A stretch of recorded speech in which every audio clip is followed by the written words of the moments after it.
hashtag, we have the K-12 curriculum.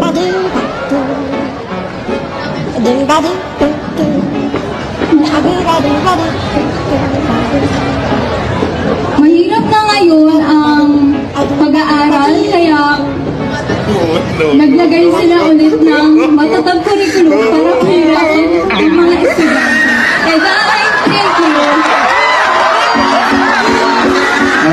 Hashtag cyberbullying, or what we call the bullying in social media.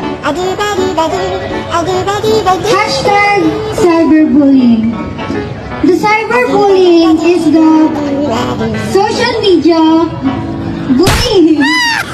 Hashtag Department of Education. Department of Education, it is the local government of our school, which is the